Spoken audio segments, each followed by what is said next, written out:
Here's why your arm's not laying back in your throw like it should. I'm gonna go through the missing link right here. So your shoulder has to come up and externally rotate. And if your shoulder doesn't twist out like it should or externally rotate into layback, you're gonna lose out on distance over which you could accelerate the baseball. How do we improve that? Now, if you look at the system, we got this humerus upper arm bone attached to the scapula. So that can move in the socket, but we can also move the scapula around the rib cage. And it moves three-dimensionally. So we see these athletes with these rounded forward posture, or even one side that's drifting forward and it's tilting the shoulder blade down and around the rib cage this way. So you're here instead of here. And what that does is that limits how far my arm can move back. So we can clear that motion and open up that motion by getting that scapula in a better orientation.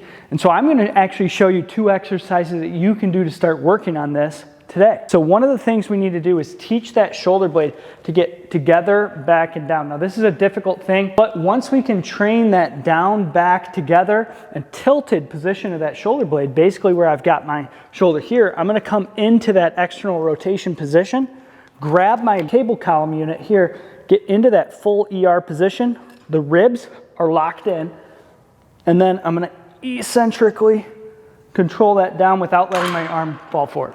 So it's a perfect eccentric control. Ribs are locked in, abs are tight.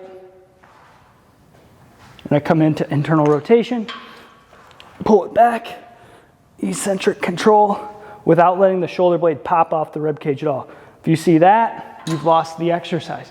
So I'll do maybe 15, 20 reps of that, break it up as needed, emphasizing the scapular position first and foremost. Doing this, which is what most athletes do, is they compensate through low lumbar or low thoracic extension.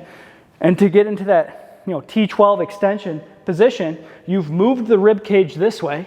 And in fact, you've not tilted that scapula relative to the rib cage at all. So keep the ribs in tight, keep the butt tucked under as you do the exercise. From there, we'll actually move into a targeted exercise where we're gonna work into rotation as we tilt that shoulder blade. So we've got a band attached low. Now this is a light band. For all of you guys that think you're strong, start really light. The lightest band you can find. I just had an athlete in here, college baseball player, throws mid-90s, and we had him using 1 pound dumbbell and he was struggling and shaking. So for all the people that say that you need to use heavy weights, it's not really true when you actually isolate the movements that you need to isolate in order to be successful. So the chest is forward, abdominals are tight, that locks the ribs in. From there, I still want to extend through my upper back without flaring through my rib cage. So I'm in this position, I'm going to come into a Y. I'm going to squeeze my glute on this side, rotate my chest, and come further. I'm not going to deviate through my low lumbar, I'm not going to lose my orientation. I stay in a perfect Y as far as I can pull through that position with the ribs locked. A perfect rotation. It's not much range. I'm going to hold that, come back, drop down. You should almost feel like you're going to cramp underneath your shoulder blade, kind of towards the spine. In, squeeze the glute on the open hip, rotate, hold, and back in. So we add a little rotation, which is exactly what you need when you throw, and then we can progress that to rotation in the other direction. If we start to see that shoulder blade popping off, the rib cage in the back, or rolling forward, or we see that shoulder shrug and kind of into that default position, it's what we want to avoid.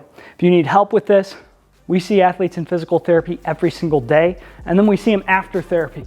So we take athletes all the way back to the field to 100%, and we're happy to help you, whether that's remote, through our online training programs at overheadathletics.com, or here in person. Check us out, and we'll see you guys in the next one.